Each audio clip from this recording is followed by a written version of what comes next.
Thanks for coming out for this special town hall meeting to discuss city finances and budget and all of that.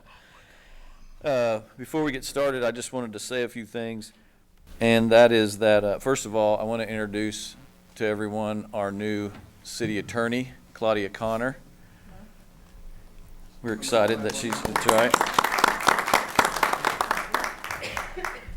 And also, kind of the rules for this evening, from what I was told by some long-standing employees, was that they don't necessarily recall having a town hall meeting, public meeting, to discuss something like this, like the finances and the budget. This is a part of the transparency that we've been wanting to bring to the city. I think it's very important. How this is going to hopefully work this evening is that we'll have a presentation, and then will be a time for question and answer with the council first, and we'll go around the horseshoe and ask one question per council member, so everybody has a fair chance of asking whatever question they have.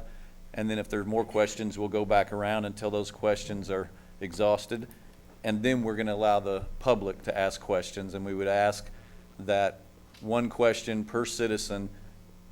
If you have a secondary question, let somebody else ask a question first, so that we don't have somebody just monopolizing the microphone, so to speak. So everybody has a chance. Again, this is all about transparency, and I'm looking forward to these kind of things ongoing. It's not easy. It's difficult at times, being in a leadership role when you have to be willing to look at difficult situations and make hard decisions. But I believe in our positions that we have willingly ran and sought and were elected to, that, we need to be doing the right thing because it's the right thing to do, which sometimes is not always the popular thing to do. And so that's why we're here this evening, to look into some of this stuff and see what the next best steps are. I would also like to ask Mr. Berkeley, before we start, that you have reviewed this presentation and the numbers, and you can verify that these are in fact correct numbers and legit, what we're going to hear. I have tied the budget numbers that are shown on the slides back to the actual 2020 budget. Okay. The presentation is different, but the numbers are solid as far as the 2020 budget. Okay. Thank you very much. And with that, I would ask Mr. Hank Moore to give us the presentation. Good evening. My name is Hank Moore. I serve as Assistant City Manager. One of the things I want to do is go through the operational budget for the City of Bethany.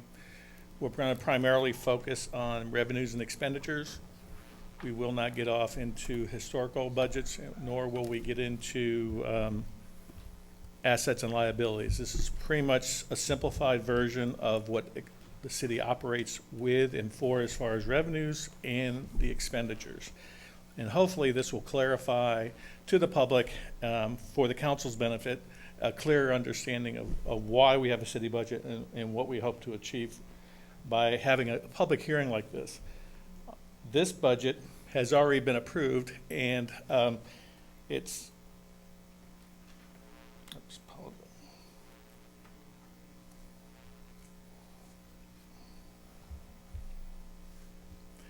This is basically just a simplified approach. We're going to talk about breakdown of the different sources of revenues. We'll look at sales tax. We'll look at expenses by the operational categories. I'll describe the various departments that operate within the city, and also have an opportunity to talk about some of the other funds and public trusts that the city controls or has influences over. And then we'll talk a little bit about what the public can expect from this budget of 2020. We'll talk about some of the capital and infrastructure needs that the city faces, and then we'll conclude with kind of a recap of everything. All right, the baseline. City budget is the taxpayer's budget. This is not the city's budget, but it's the taxpayer's budget. The council has already approved this budget for the current budget year. There is a budget process that's ongoing. It's fluid, but the budget outlines what it takes to operate the city for a full year throughout the year and what the expenses are. It's not like we start with $15 million at the beginning of the budget and we end up with zero at the end. There's always carryovers from the prior budget year and there's carryovers into the next year. Because things come in on a monthly basis from sales taxes and utilities, it's an evolution. Currently, the past 10 years, sales taxes alone are not sufficient enough to operate the city budget. We have been relatively flat in the $4 to $5 million range. We have done some things to start trying to get economic development to generate retail sales to increase the sales tax revenues. But alone, it is not sufficient to operate the city. The utilities that the city provides and charges for provides revenues above the cost of providing those services as surpluses into the city funding. So the city relies on utility sales in addition to the various taxes to operate the city. They're not exclusive, but they are inclusive. That one affects the entire picture. So we on the management side look at the entire picture of all the revenues coming in and how the expenditure is going out. State law requires that our budget is balanced and that we maintain a balanced budget as close as possible. And if we go out of balance, we have to do budget amendments. The operational budgets for each of the departments is based on a little bit of a historical running of what it's taken in the prior years to establish, without any major changes, what it's going to cost to operate that department. Animal control, we will take their numbers. When we do the budget for next year, we'll make some minor adjustments, and that will set the base for the next budget. We do not operate on what they call a zero-based budget. We don't rebuild the budget by every department from the base of zero and build it out. We kind of follow the model of the prior years. Council and the mayor approved the budgets, and usually with a public hearing. And this time will be the first time we've had a public airing of the budget in a visual format rather than just talking about the numbers. The city staff operates from that budget. Once the budget is approved, the council turns it over to the city staff, the city manager, and they delegate down and try to monitor the individual departments to make sure they're operating within their budget constraints and so that we're matching the revenues coming in to the anticipated expenses. Taxpayer participation is absolutely encouraged. Even though budgets can be technical, they can be really complicated, you will find that the city staff is very open to trying to explain to the best of their abilities what your questions are. And if it's not satisfactory, then we can advance it to the bookkeeping, to the treasurer and finance director, and if we have to, we can go to the auditors who audit the books. Everything about the budget is the taxpayer's budget, is open for public scrutiny. There is nothing that is not available to be reviewed. Capital projects are prioritized upon by the available funding. If there's not the funding, we don't do the projects. So sometimes we may budget for a capital project, but we've got to wait for some of the revenues to come in to offset the cost. So you'll see more projects on the capital side begin about halfway through the budget year into the third quarter, based upon if the budget revenues are following the budget schedule. Budgets can be adjusted up and down, but they require a budget amendment that the council has to publicly approve and comply with state statutes. And last, the big question is about contingency funds. They're not intended for operational revenues or operational expenses. They're meant for extraordinary use or unforeseen circumstances or conditions that arise out of something that we didn't anticipate. Primary revenue sources for the city of Bethany include the sales taxes, judicial fines in the municipal court. There's licenses and fees and other fees that we collect for various things for the city operation, businesses licensed, and inspection fees, things like that. We get franchise income from OG&E, Cox Communication, and we will in the coming months have a couple other franchise income potential agreements for the public to review. We go into water treatment, which has been of high interest lately because of the rationing. That's a source of revenue and expenses. Water treatment and distribution. We have solid waste, which is, in the terms of prior budgets has been sanitation. That's basically garbage. and how we handle it and how we charge for that, and then the wastewater collection and treatment.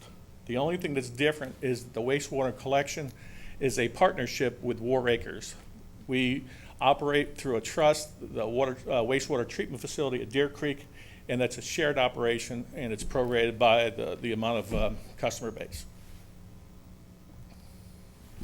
This is how the operational budget looks in a pie chart. And you'll see that taxes generate about $5.8 million. Utilities gross about $7.4 million. The admin and judicial fees add to about $900,000. And then the other income, interest income, penalties and collections, fees that we charge for water taps and sewer and miscellaneous add up to another $153,000. This creates an operating budget of $14,589,168. So that's what we're working for revenues.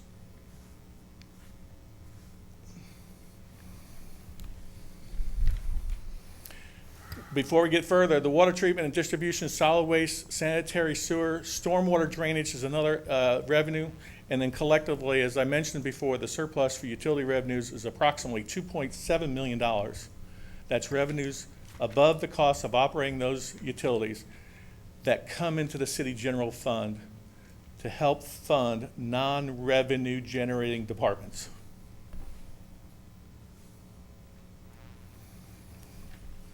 Water treatment and distribution. We're running about 50% of the available water field right now. As is publicly known, we've had contamination from the former Gulf Stream and Rockwell. So with the limited well capacity, it limits our daily water capacity. We have a certain amount of ability to store water, but we basically are on demand daily for water. Oklahoma City water was used. It's expensive on a short-term basis. Developing new wells and collection lines will also be expensive. The mayor is creating a task force to explore all the available options and develop a strategic plan to move the city forward. And then ultimately, the task force will present their findings and recommendations as to how we're going to pay for it, what we're going to achieve, and what the public can expect. The water treatment at this point, without those additional infrastructure improvements, is decreasing in its ability to fund the general fund because of the increased costs of operating the water department. Wastewater. This is where the sanitary lines collect liquid waste, take it to Deer Creek. But the sanitary lines within the city limits are the responsibility of the city of Bethany. The water treatment facility is a joint venture, but we are responsible for the lines and the aging lines that we have within the city limits. Bethany wastewater rates were adjusted in 2017, and again, the revenues available to support the general fund from just wastewater has been declining. Solid waste, the public expects waste trash service on a weekly basis.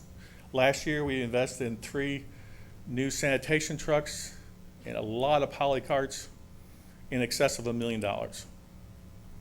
There's also the demand for multiple disposal services that we don't service. We don't handle medical waste. We don't handle grease trap residue from restaurants. We don't handle compacted food waste like from cafeterias and restaurants. But there is a demand for those types of services by the public, and the city has the franchise rights for those services, but has not yet tapped into that. Utility rates were adjusted in 2011. Again, the revenues available to support the general fund from the sanitation side is also decreasing. One of the things that I came on last year was economic development because it can have an impact on sales tax. We have started some programs, and there's people in the audience who are actively involved with that. We had what we call BETA, which is the Bethany Economic Development Authority, and we've created some business improvement grants that we've allocated. We have a business expansion and retention program. We also recently purchased a year ago the crematorium property on Council Road, held it for about a year, found a quality buyer, sold it, and we're hoping to get 4 or 5 retail locations on a brand new facility on Council Road. We did a sales tax rebate agreement with the 7-Eleven store, something that had been languishing for 4 to 5 years. We made some compromises on the agreement. When we signed the agreement at the end of December, the proposed opening was going to be February of 2020. I'm pleased to report that it will open next week. That alone will generate about $60,000 a year in sales tax income for the city of Bethany. The past 6 months, we've been busy doing a tax increment financing, or a TIF, with incentives for the development on 23rd Street and 39th Expressway. They have begun to bear some results that are positive. 2 of the largest tracts available that have been undeveloped for decades are both under contract, which is pretty impressive. We have the 6-story tower building on 23rd Street that was pretty much ready to be torn down. It had asbestos, a leaking roof, just a derelict building. We found a buyer. They're going to spend about $2 million and bring about 200 jobs to the 23rd Street corridor. We've also been actively recruiting developers. Salazar was one. That's the people that bought the crematorium property. Mayor Ken and I met with a developer out of Weatherford 2 weeks ago. We have met with 3 or 4 other people. There's a local developer that that's got the contract on 40 some odd acres on 23rd Street. So we are getting the attention of the developing communities around the area. A side note, the community development updated the Title 15 building codes and planning. That has helped interest as far as streamlining the possible projects, the types of projects, and where we want to put those projects. So it begins to infill the community commercial corridors that is compliant with the 2030 comp plan. That has been building on each other. I was hired as economic development director, and Beta has hired the commercial real estate consultant, and together we have achieved quite a bit of results for the city of Bethany. Unfortunately, the operational expenses are not met by sales tax revenues alone, and that's what we talked about before. But if we can bring in another $500,000 in sales tax revenues in 2 or 3 years, I think that will show us the results, because not only that, you're going to be bringing in people that work here. They're going to spend money. They're going to possibly buy homes here. So it's beginning to prime the pump for development. This is the operational budget, expenses by category. This is citywide. As you can see, the total expenditures is $11,900,000, of which personnel costs is $9,781,000. You look through, the rest of the expenses are relatively minor, given that we're operating on a $15 million budget with about a dozen departments, serving a community of 20,000 with about 145 full-time employees. But the bulk of it is related to personnel costs. These are the various city departments that we operate. We have the police department and fire department, which combined would be considered public safety. We have the municipal court system. We have the finance. We have community development. We have engineering, utility, wastewater, streets and sidewalks, city facility. You know, we really don't have any person assigned to maintain City Hall or the bathrooms at city parks. So that all falls under public works and under parks, and then the management of the contingency funds. Operational budget. This is a breakdown of the departments, fire and police, the contingency, administration. Public works make the bulk of the top 4 categories. Parks is $600,000, engineering and finance, community development, municipal court. This is personnel budget. As I noted, the personnel expense is $9.7 million. This is how the personnel expense is broken out across the various departments.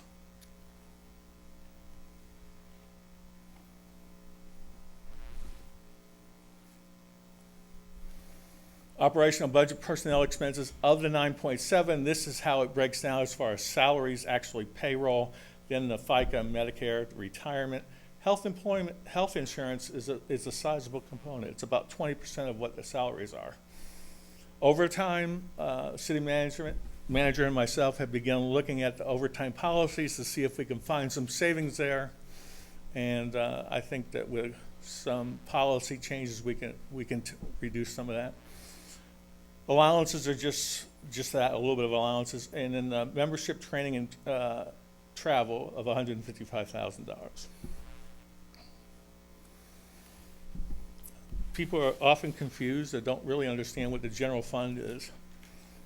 The general fund isn't any new source of money. It's really where it's a clearinghouse for monies that come in from Oklahoma Tax Commission and the surpluses from the utilities.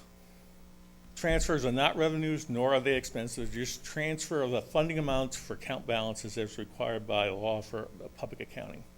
The general funds allocate finance amounts for proper accounting classifications. One of the challenges that we have developed over the years and was discovered within the last year is that departments didn't necessarily use the accounting process for spending money. Meaning that if you bought tires, you may take it out of your janitorial budget if you didn't have any money in your tires. So as a result, some of the historical data that we would use isn't accurate. It almost is like we're flying in the dark sometimes. I think that the policies of having more strict accounting by categories will allow us to look at vendors, to look at discounts, look at proper planning and budgeting under those categories, and everyone's sense of being an island or a silo and funding themselves within their budget, no matter where they get the money and they just survive, is counterproductive to the accounting side of monitoring that. The general fund also uses the money to cover the non-revenue departments. That's how the departments get their monies for the budget to spend for their operations. Currently, the general fund receives just under $3 million. I think it's close to $2.7 million from the utility surplus. And the contributions on that level are decreasing because the utility costs are increasing. The margin of revenue surplus is decreasing, so that decreases the amount of money that's going into the general fund. We have other funds in the city. BETA, Bethany Development Authority, is the city council. It is an economic development trust type of thing that is separate and apart of the city council. The primary reasoning to have that is the ability to separate liabilities and the ability to borrow money beyond a 1-year time frame that's restricted by law by city councils. So the Bethany Development Authority is one tool. We also have BETA, which has monies that are budgeted from the lodging tax and a little bit of money, seed money that came out of the hospital trust. And that's what we use for the grants. That's what we use for the other programs to encourage the incentives for local business. The Bethany Hospital Authority, we do not own the land, but we own the building, and we received some money from a lawsuit with a broken agreement with one hospital provider, and now it's being used for a mental health facility, but that's a separate trust that has a separate revenue stream, and basically it serves like a restricted fund. The Bethany Juvenile Justice, court clerks can explain this a little bit more, but basically it's just restricted money. Bethany Cemetery Trust, same thing. It receives most of its money from the sale of lots. We just recently completed I think it's about $600,000 worth of cemetery improvements that was generated from that. Public Works Funds is a fund that we use when we're doing capital projects. It's an in and out fund. We have capital improvement, CIP money. At some point, the public decided that out of the sales tax revenues, 0.7 of the sales tax would go to key projects called capital improvement. The capital improvement funds have been used for anything from buying sanitation trucks to funding short-term needs, and has not really been used solely for long-term capital infrastructure needs. There has been kind of a deferred maintenance on that because there's just not enough money in the capital improvement projects to really get into a substantial project.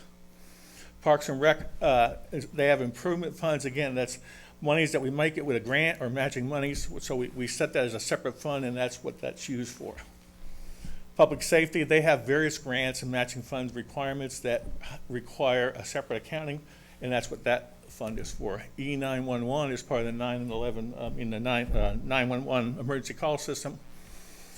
We have a debt service fund that Berkeley helps monitor.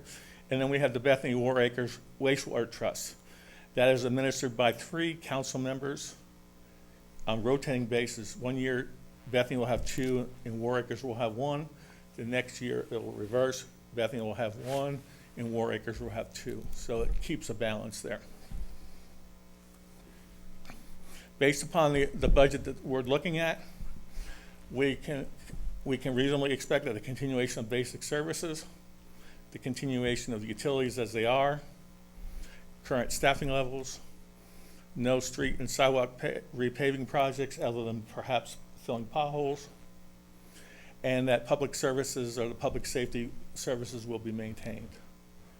But the budget does not allow for us to do any major street or sidewalk repaving projects, whether it's repair and replace or sidewalk connections or sidewalk extensions. Substantial park improvements, Eldon Blind, those bathrooms are on a septic system. They should be on a sanitary sewer, but the bathrooms are about 20 years old, but we can't afford to go in and do any of those park improvements under the current budget. A hot topic right now is the need to be in full ADA compliance, and to try to do so within a year, and there's just not funds to do that. I had an interesting story this afternoon after lunch. A gentleman was at the utility drive-through in a wheelchair to pay his utility bills. I introduced myself to him, and he said, I wanted to let you know that your guys in the red pickup trucks saved my life a couple weeks ago. He was out by the Sonic on 39th Street where there is no sidewalk. He tipped over into the street and was unable to get out.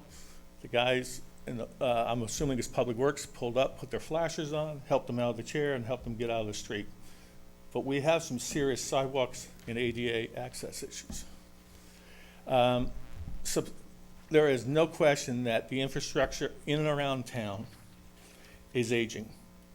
Within the last year, I think we'd spent $500,000 making just two sewer line repairs. And we're looking at long-term sewer and water replacements that exceed $30 to $40 million. So we will just patch as we can. We will do that with contingency funding, but we need to have a long-term plan for that. The city manager is checking with the architect for this building for ADA compliance and getting revised numbers so that we can upgrade this facility for ADA. But a lot of the facilities, the Public Works entire facility is outdated. It's 30 years, 40, 50 years old. We had to tear off part of the building because the bathrooms are so bad.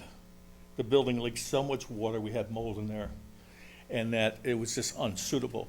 In fact, they were too embarrassed to show one former city manager because she was in heels. They didn't want her to see how bad that building was. And this is just something we shouldn't be embarrassed to show our own staff and our own management what the conditions of our buildings are. Some of the capital infrastructure projects that we need to do is obviously we've had the discussion about the well field expansion and development. That's going to take some time because we have to find a suitable water source in the aquifer that is not close to being contaminating by the migration of the contaminants in the subsurface. We need to focus on for building and citywide upgrades for ADA compliance. It's as simple as connecting the sidewalks out here on back to have ADA compliant access to go across the street to the all access playground. We're lacking even as simple as that. You go over here one block up on College, there's not a connection on the next block past Southern Plaza, and the sidewalk is like a 10-foot elevation change, so that all needs to be ADA compliant. We need to have a program to look at street use and come up with a comprehensive systematic replacement and upgrades. Upgrades being curbs and sidewalks. Looking at where we're going to spend the money, how we're going to spend the money, and be effective based upon traffic counts. And then we've already talked about the sidewalks, but part of the TIF project that we'll do is we will develop an extensive sidewalk system from the western edge of 39th Street up to Council, maybe even Rockwell, to help connect that part of the corridor. And that sidewalk system will then connect to Oklahoma City. You'll be able to take a bike from downtown Bethany to Lake Overholser, to I-40, and all the way back to the boathouse in Oklahoma City. Most of that's already done and is in place. Park infrastructure, we've got to look at the electrical, we've got to look at the lighting, we've got to look at repaving, parking improvements and things like that. We are going to put the Blue Goose in there, and we're also looking at, in Eldon Park, we're also looking at a Veterans Memorial, so that's going to take some more infrastructure improvements. And as I've already mentioned, water and wastewater distribution lines and replacement extension, and it's just an expensive project. Unfortunately, it's something that people don't see until it's bubbling out of the ground, but it's something we can reasonably anticipate. So the conclusion is that, again, I want to remind that this is the taxpayer's budget. It's not the city, it's not the city councils, it's not the mayor, it's not the city managers. We serve the taxpayers. The budget's created for your benefit and for your scrutiny, and hopefully we serve as good stewards of that money. We also do it not just for the wards, but we do it for the whole community of 20,000. So often, sometimes it just seems that we get a little bit tunnel, and we forget that there's a lot of people that don't vote, but a lot of people that pass through this town, tourism, businesses. We need to be mindful of that. Council has a statutory fiscal responsibility to have a balanced budget and to maintain the balanced budget. It's helpful if the public understands that utility surplus revenues support all of the city operations. It's not one or the other. We need to have consistency to provide the adequate revenues to meet the cost demands of the city services within that balanced budget. If we don't have the revenues, we can't cover the costs. We're not going to be in balance because the budget is based on a balanced approach. Serious infrastructure projects, as I described, are needed to be addressed now and in the coming budgets, and we need to get serious on how we're going to fund those and what it's going to take. And then finally, the municipality role is to preserve the quality of life within Bethany with a shared sense of financial responsibility for the service that we provide. So now, I want to thank you for the opportunity to briefly go through the budget. I want to state that not just tonight, but anytime you have questions on the budget, you're free to contact the city manager's office. And we will try to answer the questions, or we will have someone from staff that might be more appropriate to give you a detailed answer to respond. There is nothing that isn't transparent.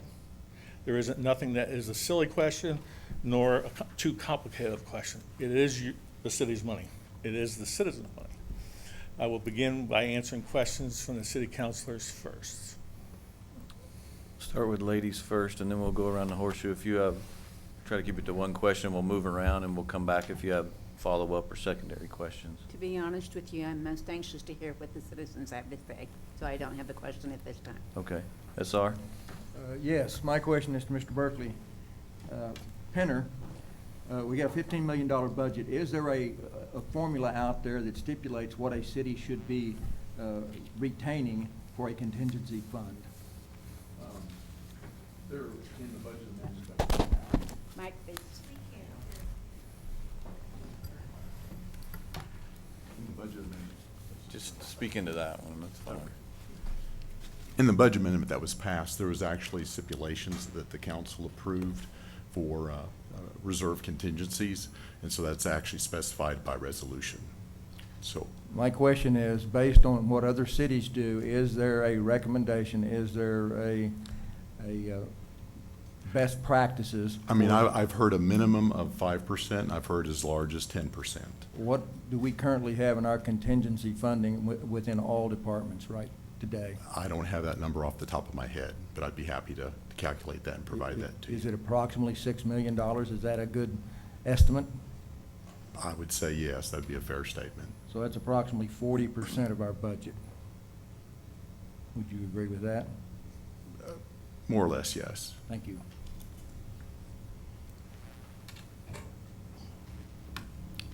So I'm not sure. I think this will probably be for Hank. So I heard a couple of things I'm going to use as give a little feedback. A couple of things, but if there's one thing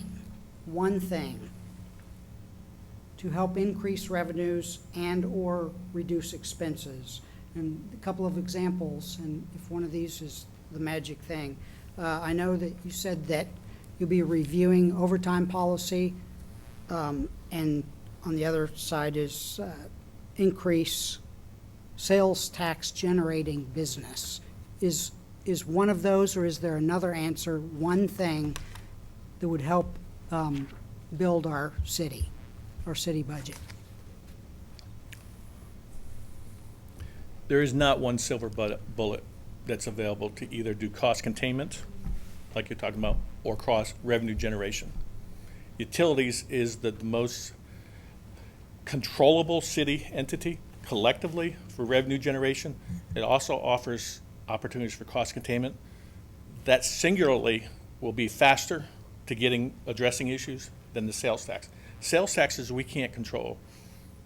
We can't control the use tax because that's internet sales, but we do benefit from that, but we can't control that. If we were to raise our sales tax rate by 0.5%, we wouldn't generate that much more. We would generate about $500,000. But we might be able to do that across the board with the utilities, or how we charge for things as far as building. When Amanda with community development, we went in, we hadn't raised any administrative fees for building inspections, for building. Well, $25,000 or $30,000 or $40,000 is something that could have been done and is being done. So, but can the city manager brings a business approach to looking at everything. For instance, we can't control all overtime because public safety is going to have overtime that's not controllable and managed, but we should have a policy on how that's going to be allocated so that it's just not an open check. We're looking at fleet maintenance as a controllable expense. We've got several $1 million in vehicles, equipment, and machinery. We only have 2 people who don't really have all of the training they need for diagnostic, nor do we have the facilities to maintain those vehicles and that equipment. So those are things that we're paying outside contractors for, outside services at a premium to come in. So those are things that we can do, but it's going to take an investment to save money. Can you tell me what partnerships, I guess, you may be working on that could potentially save the city money? Well, some of the partnerships have already bore fruit. Like, for instance, the partnership with the YMCA in managing the swimming pool. In years past, the city has lost somewhere around $20,000 to $40,000 a year in operating the swimming pool. We approached the YMCA. Nathan, the regional director, he was in leadership class. So we talked about them taking on the life-saving program for us, and I think that we saved money. We only lost money of $5,000 is what we think, which is a big, that's another $20,000. The partnerships like putting a soccer wall in Garrison Park. We had the Oklahoma City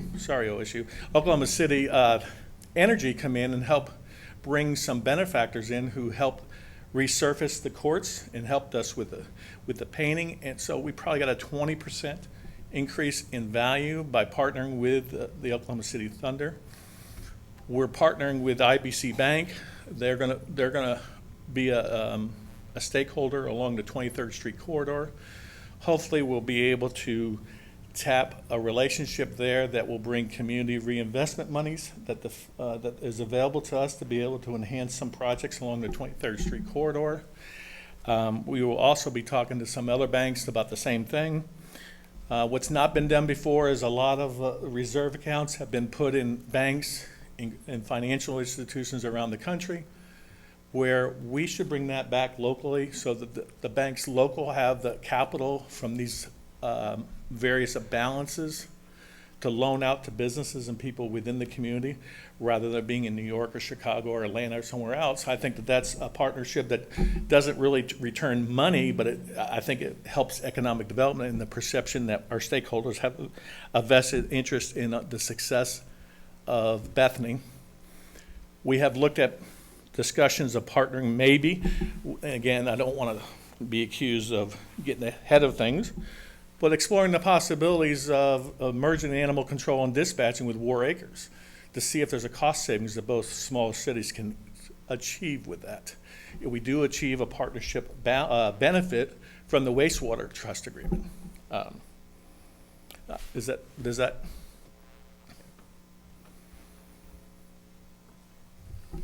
I went to law school for a reason, because I wasn't very good at accounting.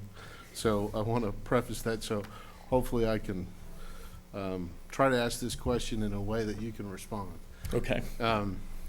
The major sources of income for the city of Bethany, just for a general knowledge for a resident within the city, include sales tax, is that right? Yes.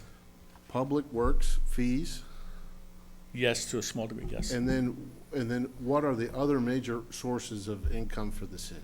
Well, major income, the courts generate a sizable amount of money. I think it's a little bit less than $1 million. I mean, that's a sizable amount of money from the court system.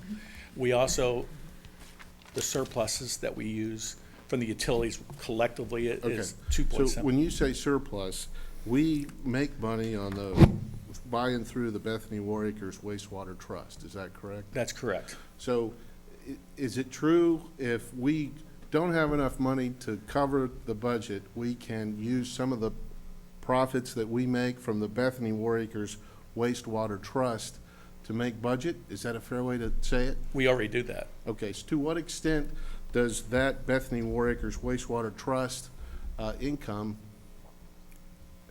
It's in Apply. the neighborhood of about $900,000 a year. Okay, so that's an additional $1 million approximately. Well, it feeds into the 2.7 million that I talked about that goes in the general fund.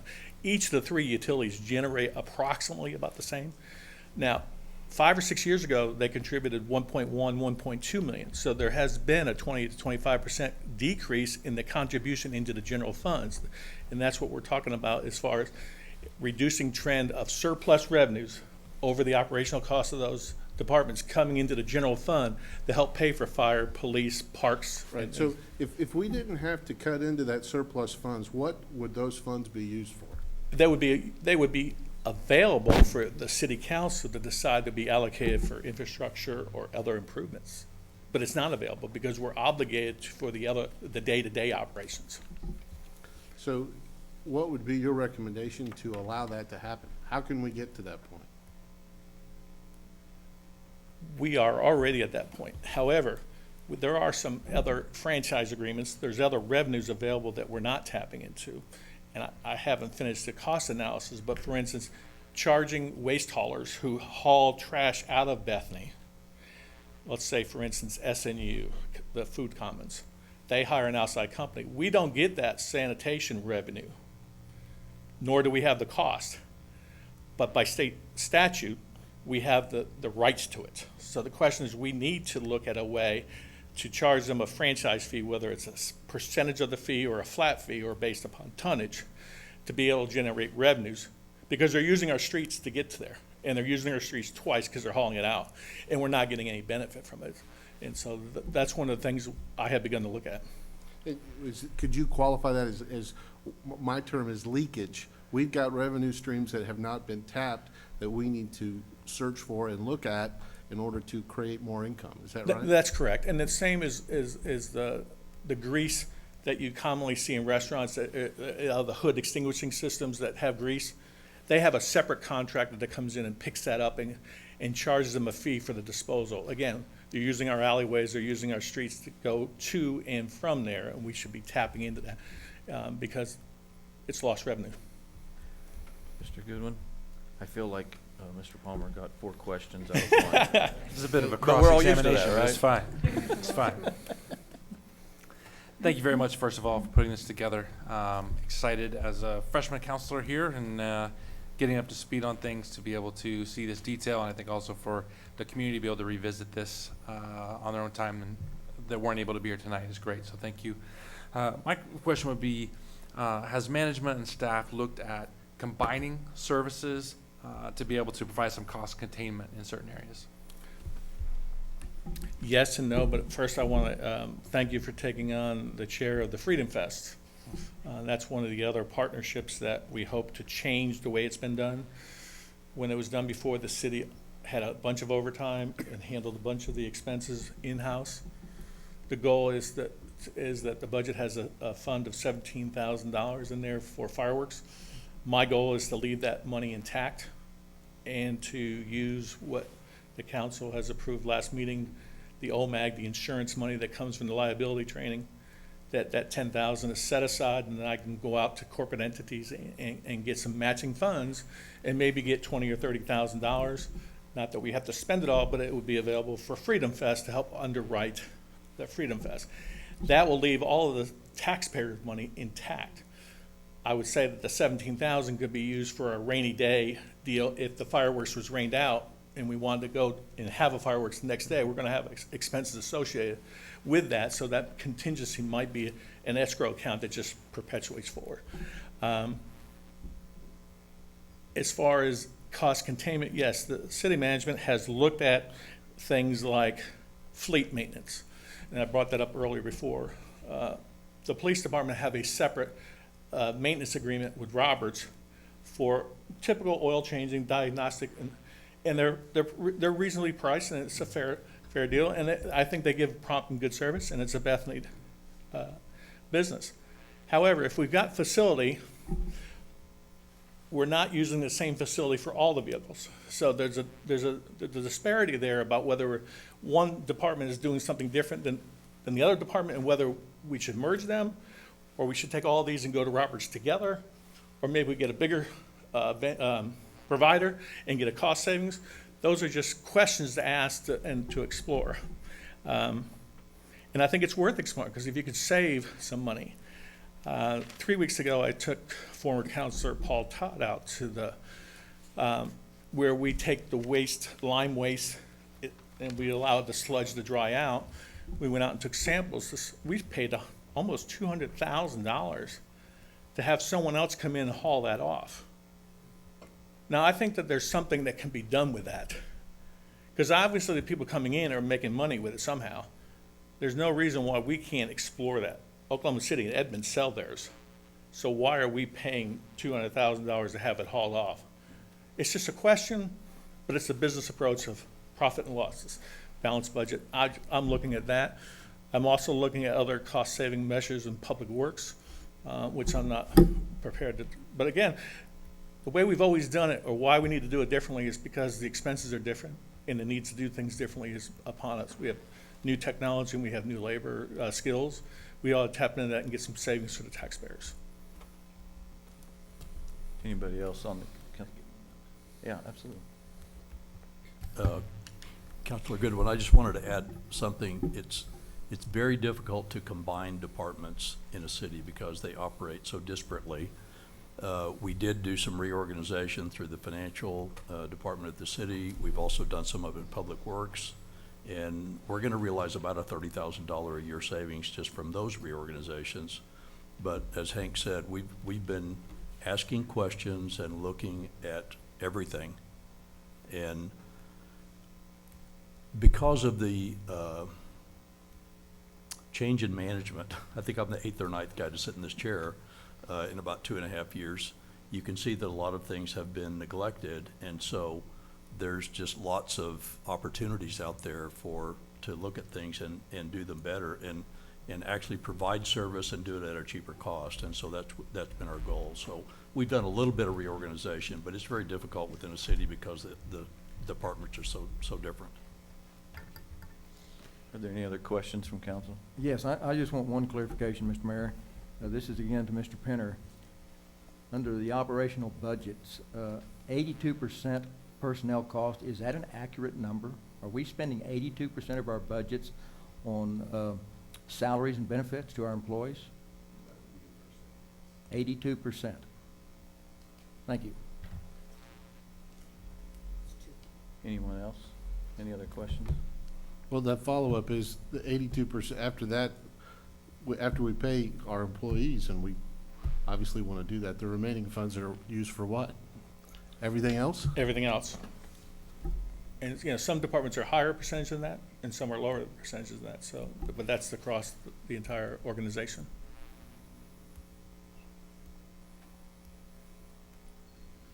The biggest challenge, I would just say, is that we have capable staff. We just don't have capable equipment, technology. When Amanda came, the planning and zoning map was a piece of paper on a wall. I mean, with technology today, that's just unacceptable. I mean, it's just poor business professionalism. I went down Monday to get the utility rates, what we're charging. And again, it's a piece of graph paper on a wall. It's not written down. I mean, it's written down, but it's typed on but there's not a policy, not a resolution.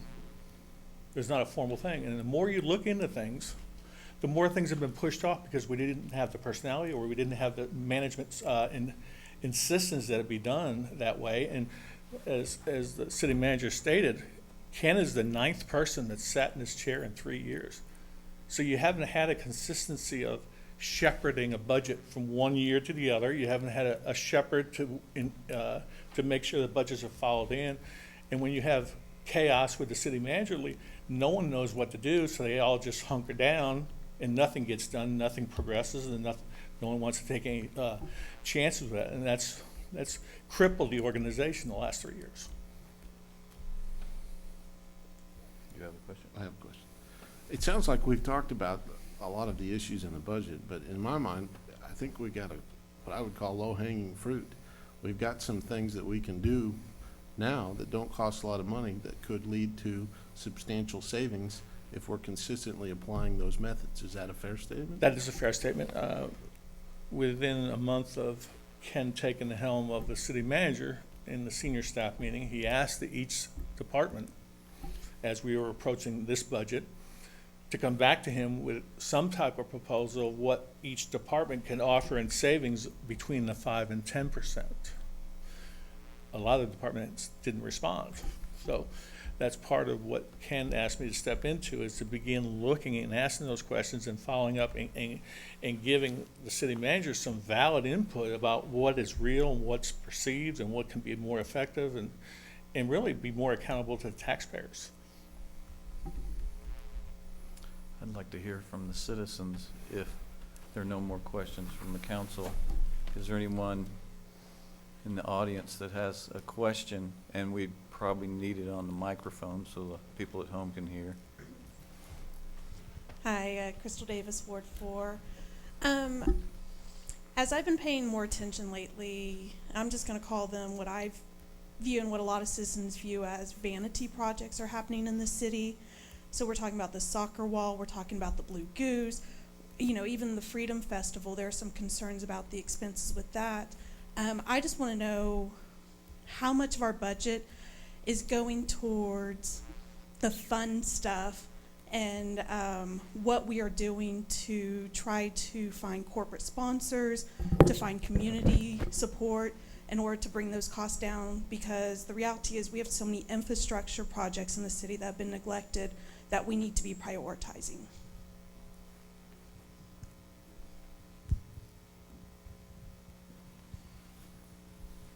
First, Crystal, I wanted to thank you for serving on the controversial Leaf Committee. Hear, hear. And as you served on that committee, you saw a lot of what I'm talking about. Is that correct? Was that a fair statement? And the main thing that I saw, the main thing I'll note that I saw on the Leaf Task Force was the need to address our utility billing. We haven't updated it since 2011, and one of the proposals that I put out there was potentially looking at putting a set date to address that every 3 years, or whatever time frame that the council feels is appropriate. So yeah, that is one thing. Let me answer the Leaf Committee recommendations, and I'll answer the other 3 questions. The Leaf Committee report I'm working with and building upon, because I have gone into all of the utility public works as far as sanitation. I've incorporated most of the recommendations. In the next week or so, I'll get with you guys again to show you what I found based upon what you presented and incorporated. Because I think that hearing from you when we go to the adoption of things, your input as a committee will give substance to what the report shows. And I think that the city has benefited from the way we did this, the citizen input, working with staff to evaluate in reality what we're facing. As far as the soccer wall is a fun thing, but it's new technology, and it was put in an area that has a lot of youth crime and vandalism. In the approach of reducing crime and having something said that we're going to invest some money in that park is a statement of value and quality of life, but it's also about crime prevention, it's about crime reduction, it's about having those kids down there in the Apollo School District who have a substantial amount of high transit, moving around the apartments, and not a sense of groundedness. If you don't have that groundedness, you don't buy into the neighborhoods. And I think that was a worthwhile investment. I have records here to show you that that playground with that feature, out participation matches all the other parks combined other than the new park here. So that was a $60,000 investment. This was a multi-$100,000 investment. Those two investments, you can come out here any day and there's people in this park. That's what people expect, is that quality of things. I'm sorry, the other two questions? The Freedom Festival, it was just basically about, are we prioritizing our money? Okay. The And Blue Goose right? was one of them. Yeah, Blue Goose. All right, the Blue Goose is costing the city relatively no money. We didn't pay for any of the refurbishing of it. We're not paying for the transportation, the storage of it, or the enhancement. We have done a partnership with the State of Oklahoma Historical Society. When it gets set in place in Eldon Park, they will perpetually maintain it. So the city is in a beneficial role here of having a partnership that's going to take on that maintenance. Our investment is to build the sidewalk around it and the interpretive panels that are historical for educational purposes. That's ours. Everything else that's going to be done for that, footing, the stand, the placement, the crane, is all being donated. So we're adding a park enhancement historical feature for $5,000. I think that that's well worth the investment. Freedom Fest is the same thing. Our hope is that we will have a bigger and more successful 4th of July celebration, because we are tapping into more organized volunteer groups, and we're going out and recruiting money that otherwise had not been done, primarily by putting some of our funds that we have in bank accounts in other locations within these banks, that they're going to be more willing to put some money to that, and that relieves the taxpayers of having to fund a 4th of July. The upside is that the better the 4th of July celebration is with the volunteers and with the quality of fireworks, is that it increases the tourism factor of people wanting to come to Bethany. It's not going to be measurable in 1 year or two, but Bethany's had a fireworks or a 4th of July celebration for over 65 years. Communities die for that type of legacy. We have it, we're going to expand it, and we're going to leverage it for the good of the community. And I will say, in regards to the soccer wall, because I've heard a lot of comments from a few people about that what some people may not realize is that at the time of that decision, Chief Cole was our interim city manager, one of the 18 or however many we've had. And he saw the benefit in making that investment in that park to try to build the community, trying to do what we're trying to do, reduce crime, build that community, that part of our community, because we have no way, I mean, can we calculate how much that's going to save the city in police calls and all the, the stuff that goes on there, the crime and property vandalism and things of that nature. So I think people respect Chief Coles, our police chief, and he was a part of that decision making and felt like that was a very worthwhile investment to try to do what we needed to do.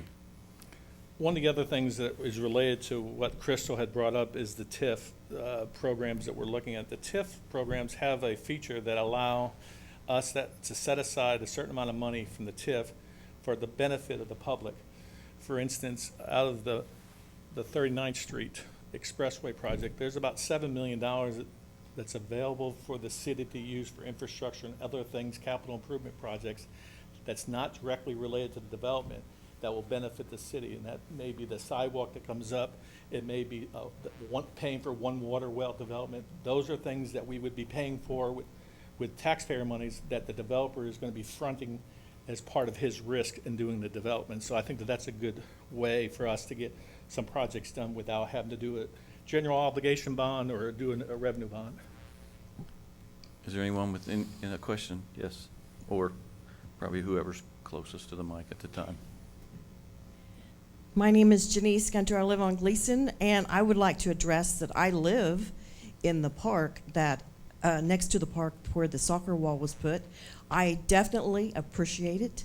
There have been some things happen in the park that, noises that I heard that I probably should have been calling the police.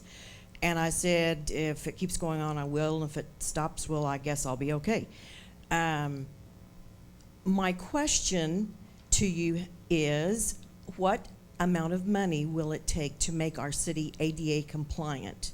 And are there any grants or any type of money out there that as a municipality we can draw on to help our city? Thank you for that question. The ADA question is something that is going to take a little bit of time because ADA is a very complicated component, and there's federal standards, and then there's some other things that can be done, like a hearing loop in here for people with hearing aids. We have not done a comprehensive cost across the board. We have looked at just this building, and it's a big number. And so when we talk about ADA in the concrete bathrooms at the parks, it becomes a big number. Not that it shouldn't be done. Can you speak in the microphone hey, for people online? Why don't you just grab the mic Yeah, and just put grab it in your, right up to your, you can pull it out. You just grabbed this. it. Okay. Just Did walk you play up. basketball? Because, man, that was quite a snap. Sorry. Funny man counselor.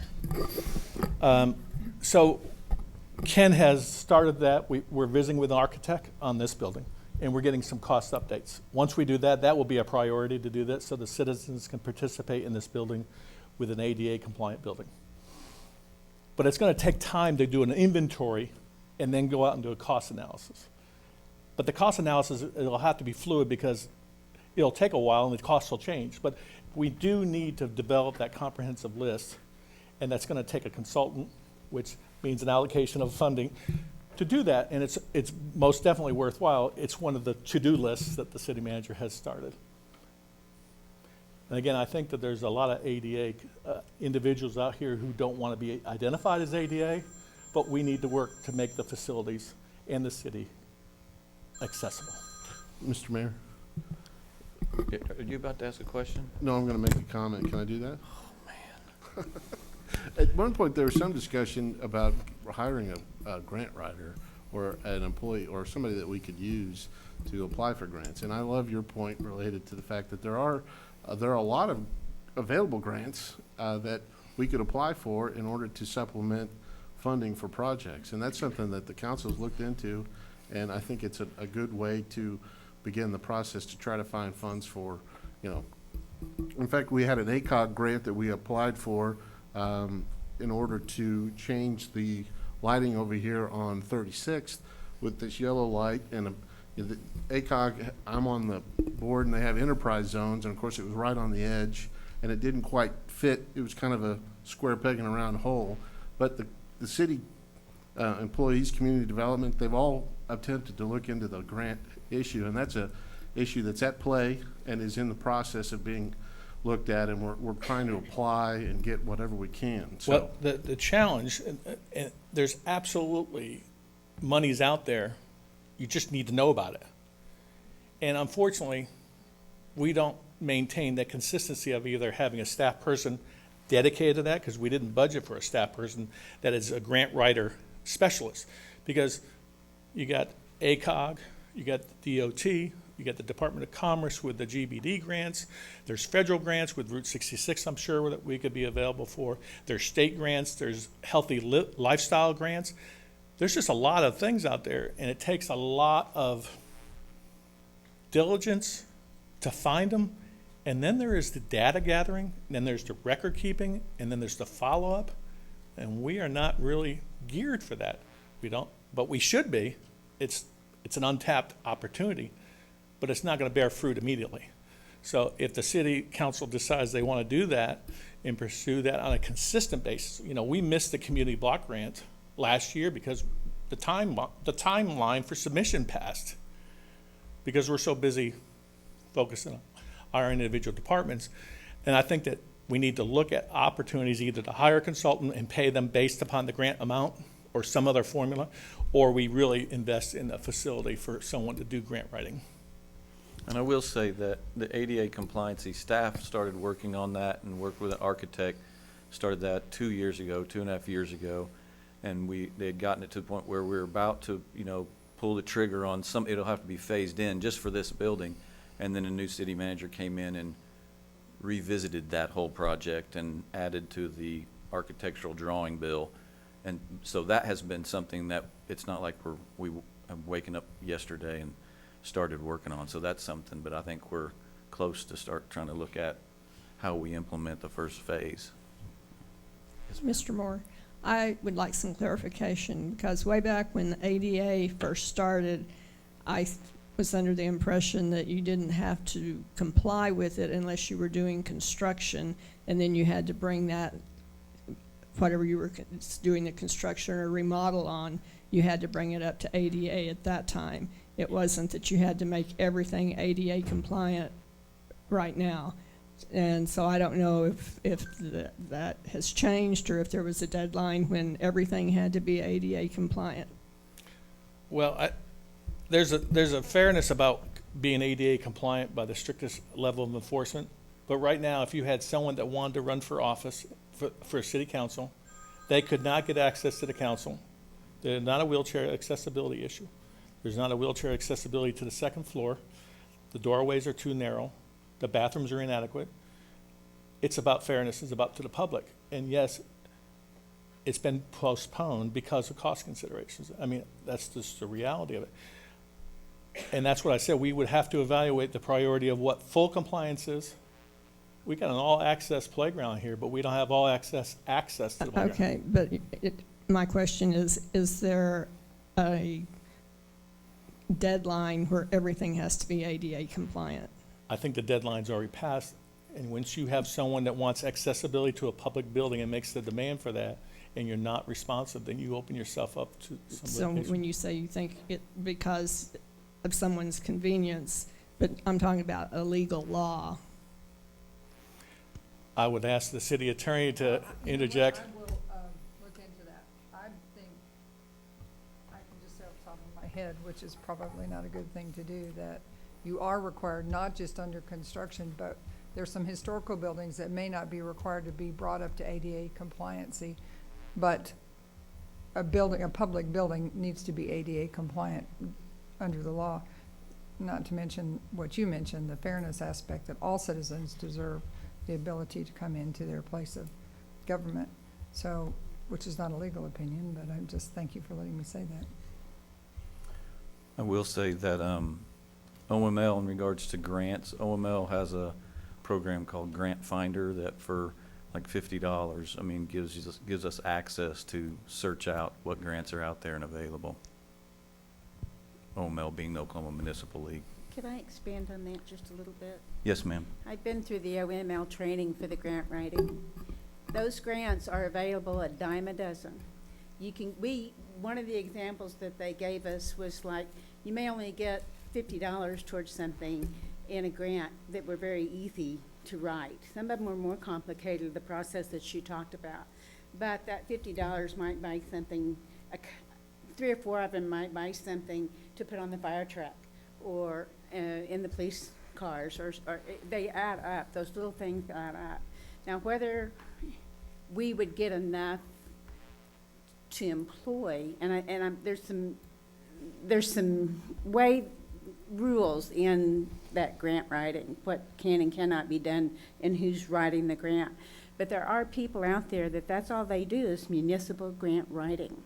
And that is something that you let them know what it is that you are trying to get from police and fire to ADA. In fact, I think when this council came on board, there was a grant that had been given to us. We just couldn't get the money yet from the state.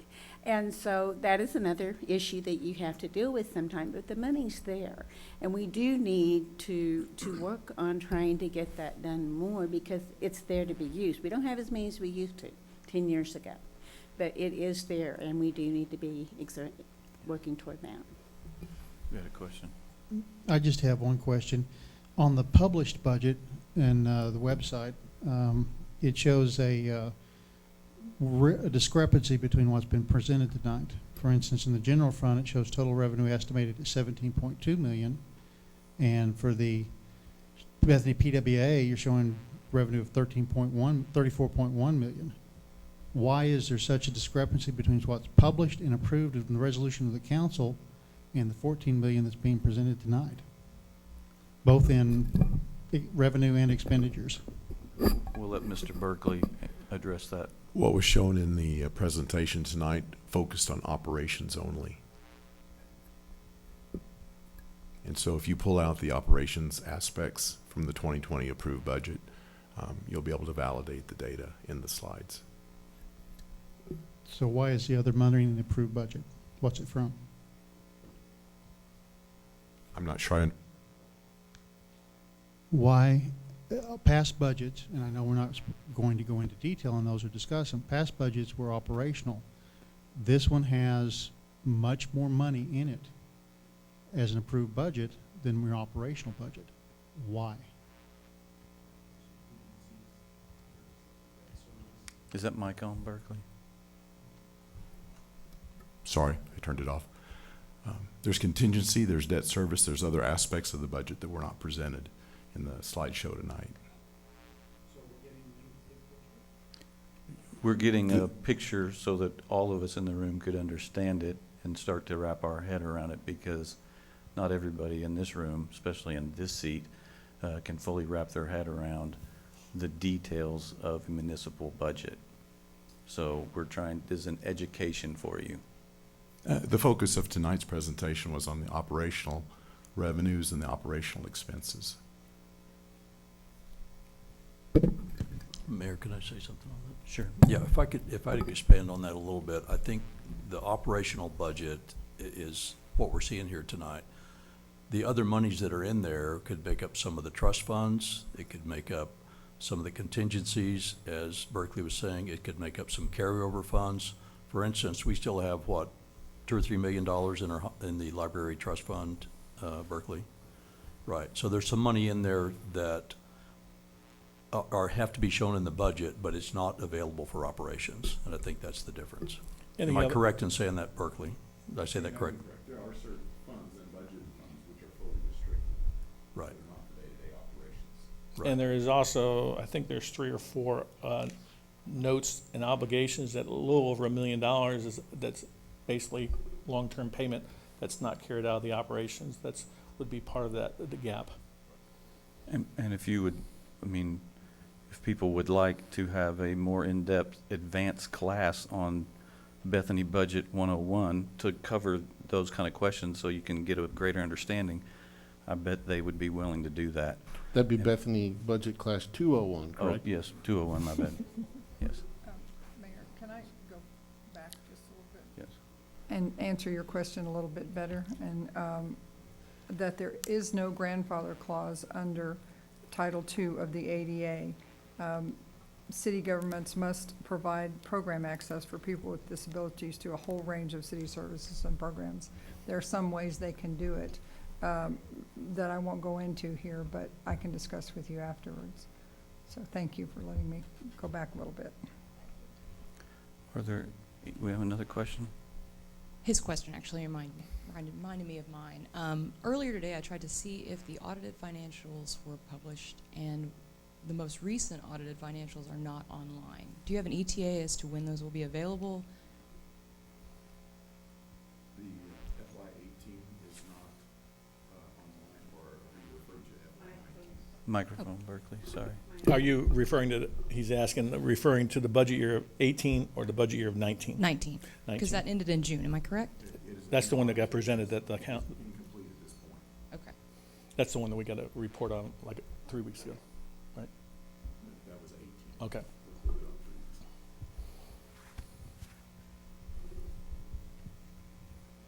weeks. This presentation, Community Development will post this presentation online tomorrow so that the public can follow up with questions from that. Yes, I hope so.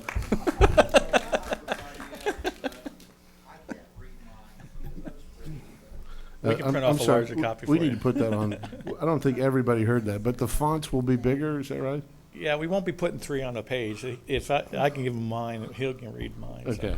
Go ahead, use your phone to read it. Yes, we have a question, right?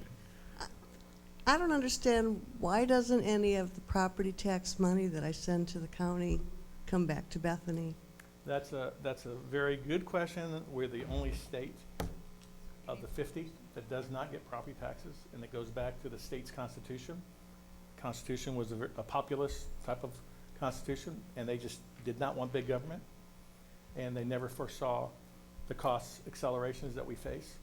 And so it is something that Governor Stitt is keenly aware of, because we're a community of 20,000. You take a community like 1,500 of Crescent or some of these other, there's 600 communities in the state of Oklahoma that are all so hurting because of the finance. So the legislature is going to have to step up and address this at some point.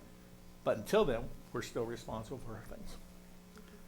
I had the opportunity to ask Governor Stitt that question as to why, and he mentioned that being the only state in the union that does not give municipalities a percentage of the ad valorem tax either means we have got something figured out and we're doing it really well, or we're not, being the only one around attempting to do it this way.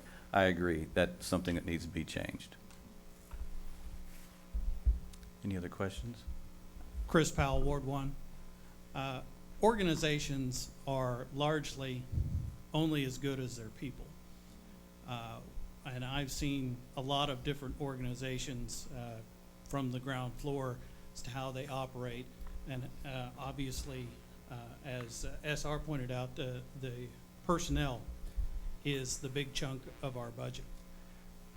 Taking the city manager position out of the equation, what's turnover like among city employees? And is there anything that we're looking at as far as near-term or long-term as far as what we might want to do with our personnel, if we think we have the exact right number, or if there's any changes that we think need to take place with that? There's not one easy answer. Municipal employees are on a merit system within the city of Bethany. That's the structure that we're under. So there's a progression of 10 steps through their pay grade for the position. I will say that the senior department heads are all very committed and professional people. But we are limited in about what we can do with our staff by the limitation of equipment, technology, and things like that. We've got the personnel and the management level in the senior department heads. We just don't have the resources to execute. And it's, we're running on a shoestring budget with some staff. I think we have 4 people in charge of sewer lines and water lines. So when you call in and a hydrant is leaking, it's going to cost us like $5,000 to fix a leaking hydrant that is going to cost us 50 cents a day to let it leak for a while. We just don't have the manpower to go out and dig it up, fix the street, and put it back in place because we don't have the extra budget for that. It doesn't mean it shouldn't be done. It doesn't mean we don't have the qualified people to do it. We just don't have the extra money for the supplies to pull it off. Now, if it's a critical leak, yeah, we've got some spare hydrants. We can go out and fix it. But that's kind of a typical analysis. The other is that community development. We're doing a GIS system, which will allow us to track where our utility lines are throughout the town, water, sewer, stormwater. We don't have a map. So it's a guess when something's going wrong about where that problem is, and that's not acceptable. So she's got, Amanda in Community Development's got a budget that we're building on to build that out. Hank, the mic. Oh, I'm sorry. And it's the same thing with the website. Having access to information helps the public make some decisions and understand what we're going on. So we've invested in a new website. I think it'll be up in February?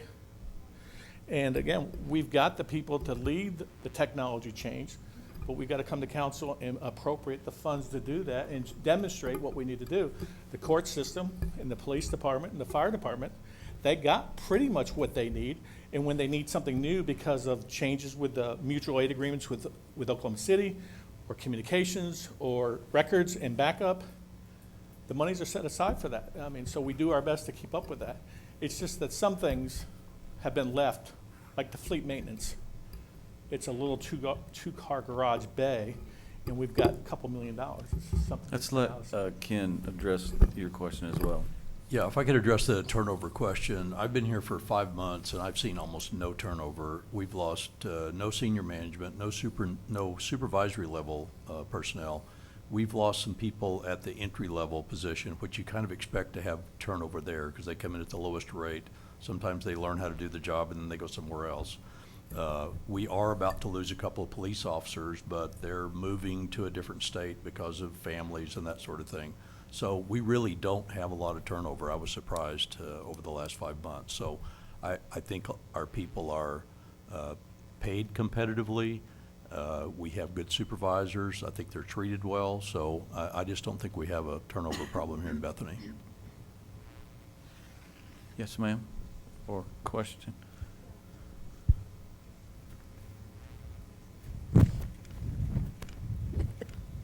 Let's try to keep this up, going from one side to the other so that Phil can get a workout. Yeah. If I can read this correctly, it looks like retirement was like $900,000. Is that right in the budget?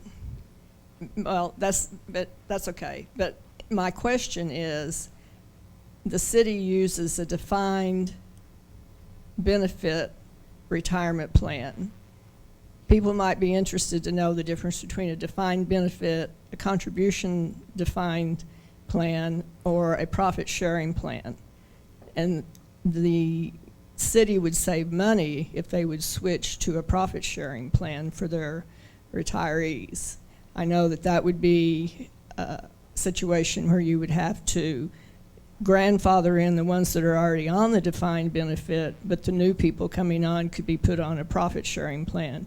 Defined benefit is seldom used in business anymore because it is so expensive. I agree. However, the defined benefit package that is to the municipal employees is only about 45% of the employees.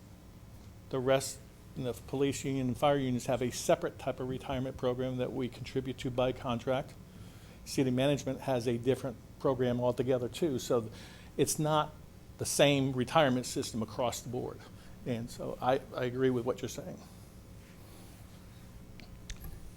When you look at the figure that was brought out, that 82% of your budget is your personnel, that tells you that you don't have a great deal of money available for the improvements, whether it be ADA, sidewalks, or whatever. We are in dire need of taking a look at ourselves and wonder if we don't fulfill one of the adages that poor people have poor ways. Our city has a lot of pride, but the pride doesn't always show up. If we look at one of our most common neighboring cities, the Village, right now they are benefiting from a bond issue, a series of bond issues, where all components of the city, all sections of the city have a piece of the pie coming to them. They're going through some pains right now where Britton Road is shut down, but it's going to be marvelous once they get through. They're rearranging some of the streets so there's a walking area over by their library and the Loves Center over there. We don't have the money to go out and do all of the ADA, all of the sidewalks. We are derelict in our responsibility to our future by not doing that. We saw recently in this chamber the people from the Leaf Group actually standing up and saying, we are willing to pay more to get these services. I would strongly encourage the council to consider a thorough examination of a bond issue, because the city of Bethany years ago As bond issues got paid off, we did not renew them. Like maps 1, 2, 3, 4, Bethany is batting 0, 0, 0. When we had the bond issue for the library, many of the people on the city council at that time said it ain't gonna fly. Well, it was an 80-some-odd% vote for that. So I would challenge our management to put on your agenda a public hearing for bond issues. Get all components of the city, all segments involved. You're good at that, KP. Well, I will thank you, Mr. Carlson. I will tell you that we have met twice with the same group that helped the village with their bond issues.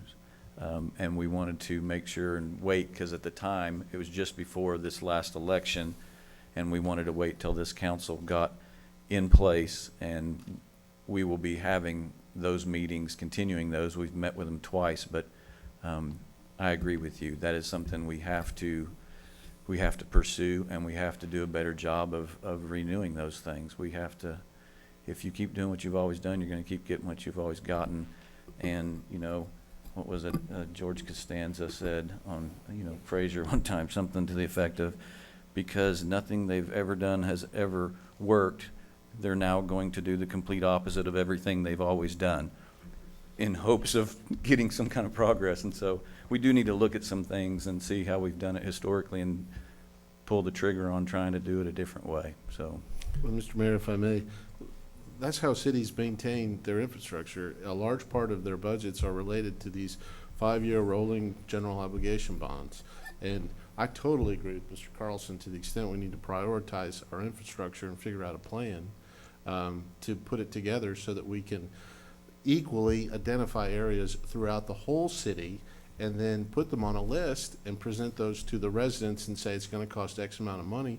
Can you vote for this bond and allow the city to implement that process? So you can get, I don't even want to go talk about the areas in Ward 2 that are just decrepit and need to be maintained, or for that matter, improved.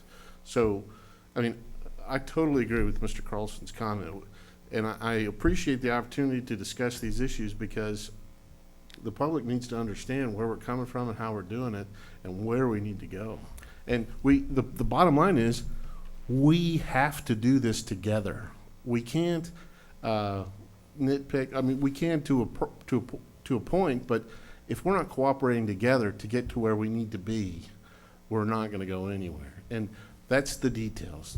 You've got to iron that out, and you've got to work together to have some consensus.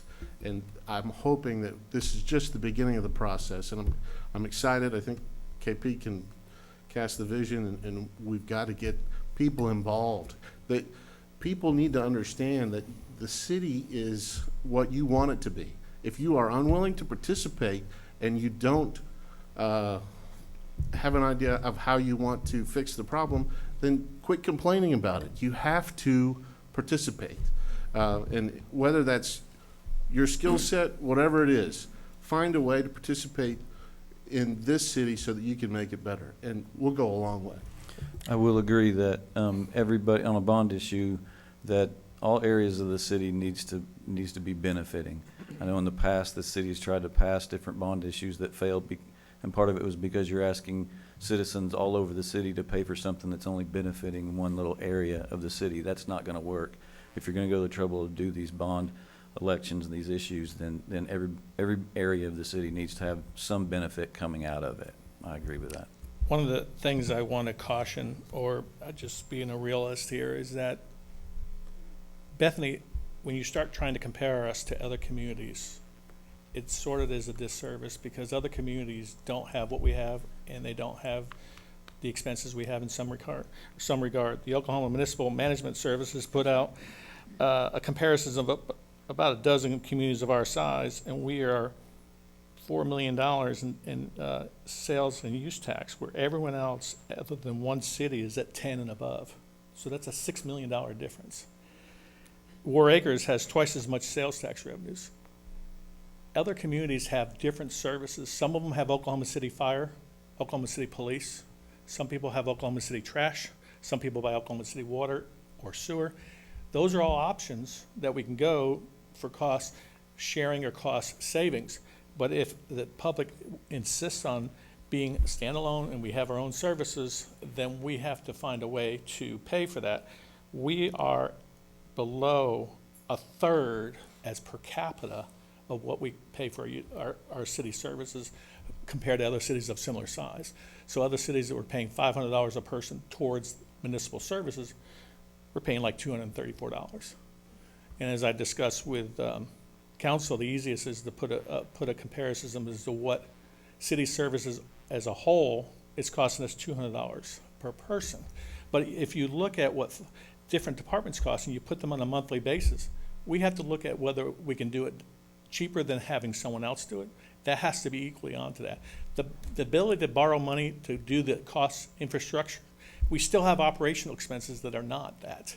And our operational expenses are increasing without the revenue increases. So you can borrow all the money you want and put it in the ground for infrastructure and things, but we've got to address the shortfalls on revenues for operational expenses. And that's the primary focus of tonight, is to show that our revenues are not meeting our obligations. And it's robbing from infrastructure, but it's really robbing from city operations. Is there anyone that has any other questions? Talking about bond issues, I'm just curious on the council there, what each member feels would be their number one priority if we were to present a bond package to the citizens. I'll tell you mine. We all know that we have flooding in areas of our city that needs to be addressed, and that was something that 20 plus years ago, I believe, was a bond issue that got voted down because you're asking people on one side of town to pay for something that only affects another area of town. That's something I think needs to be addressed. I will say, though, in speaking with our city engineer at times about this, you know, it's going to that water's going to back up somewhere, and until all the surrounding cities also address their issues, those same issues, it's still eventually going to back up. But that's something we need to address. You know, there's a ton of areas that I feel that being of major importance. You know, the streets, we're in dire need of doing streets. I'm a big believer that, you know, the ADA compliancy, it's just not okay to say, well, you know, maybe the law allows us to get away with this. No, it's not okay.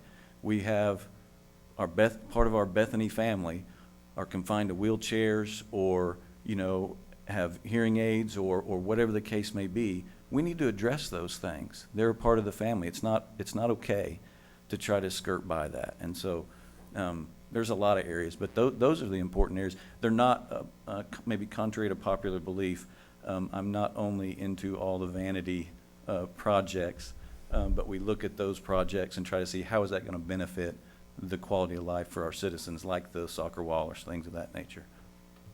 Anybody else have a I could chime in on that. I think we have the 2030 comp plan, and I think those are general guidelines, but we need specifics. We've got to sit down and come up with a comprehensive plan.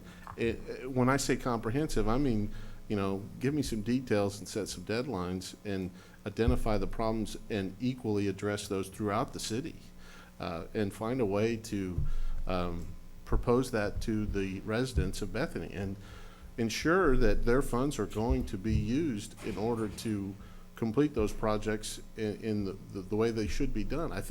I remember I lived in, well, we all remember when MAPS was passed, the initial MAPS, I do.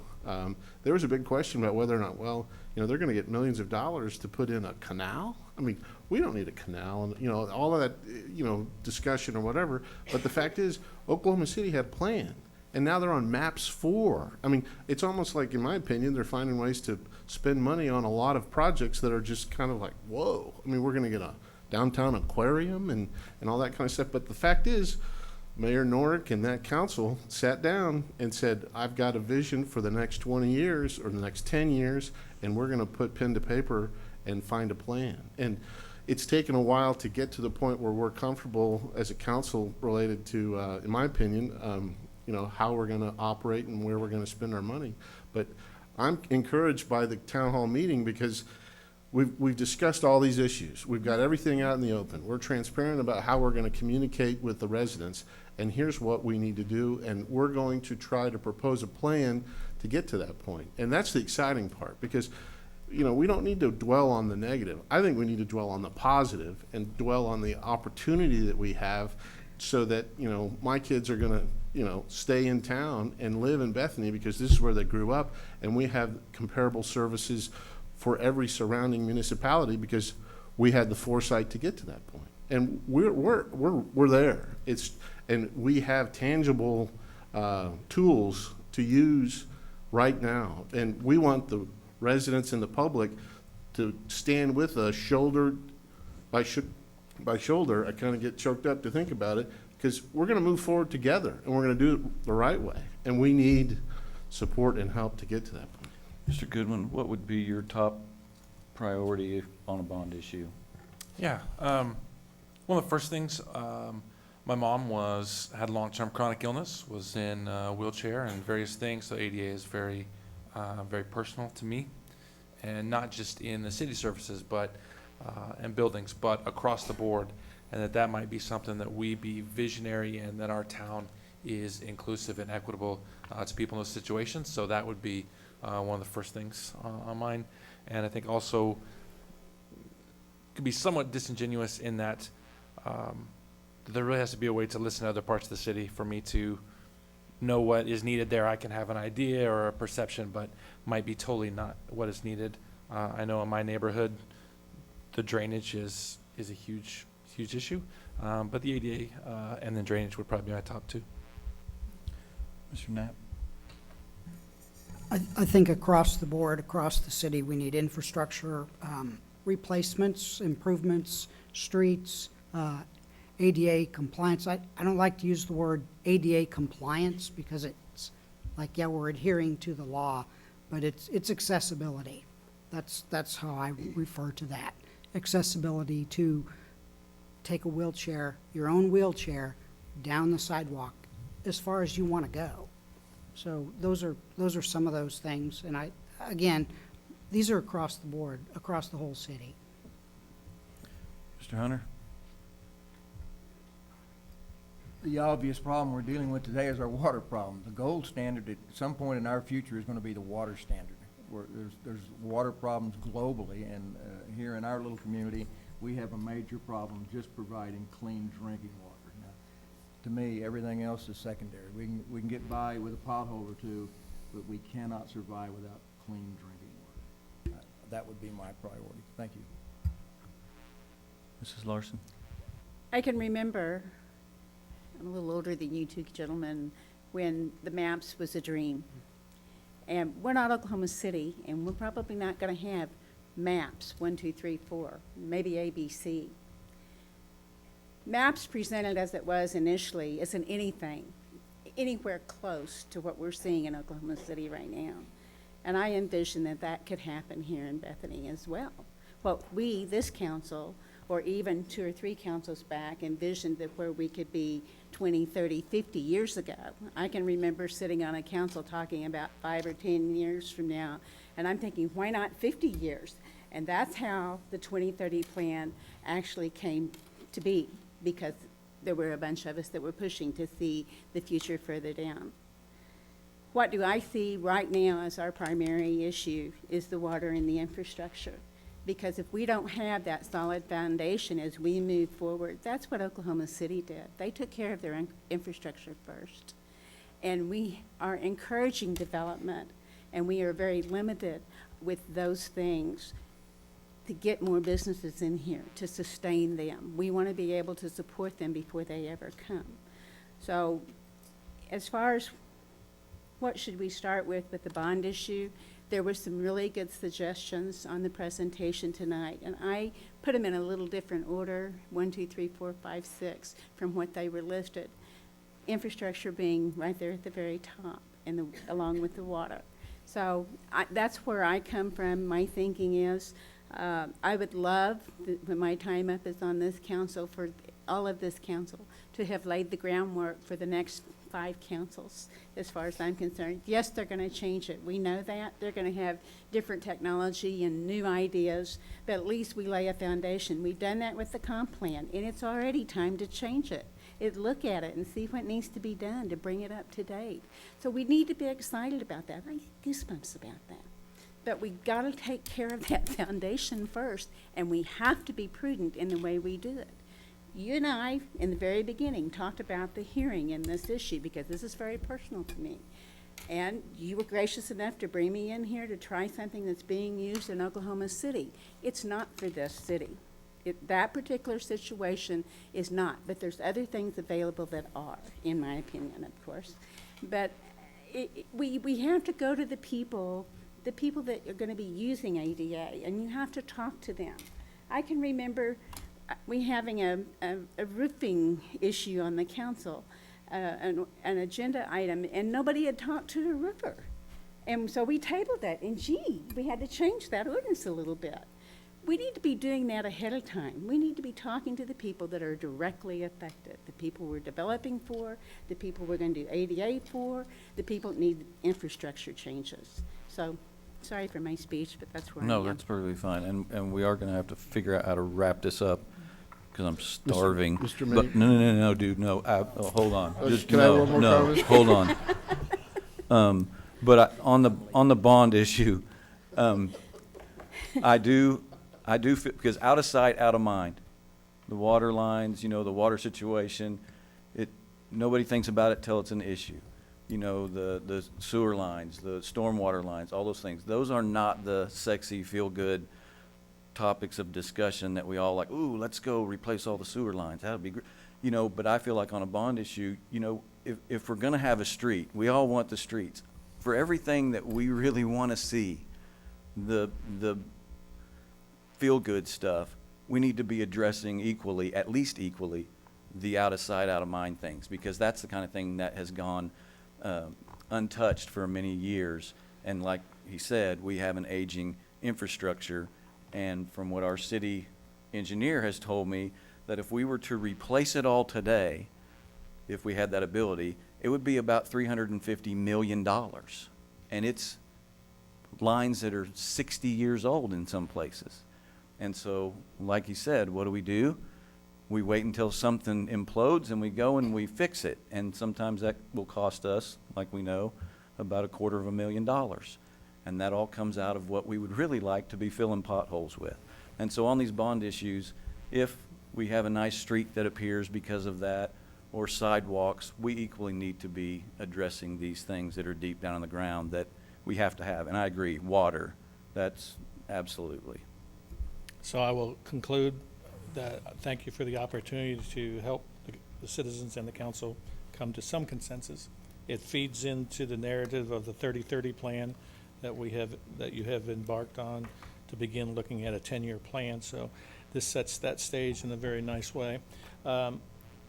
I also think that the council doing these types of presentations helps the public understand where we're doing, what we're doing, and how we're doing it.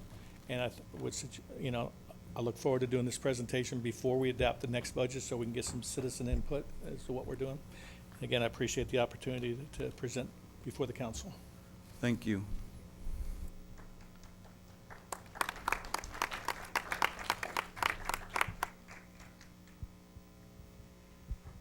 What I want to say is thank you to the city council, to all the city staff for opening this up to us and letting us have a voice and letting us hear ideas. I think the city is full of dreamers and visionaries, and we need to come to the forefront and let our voice be heard.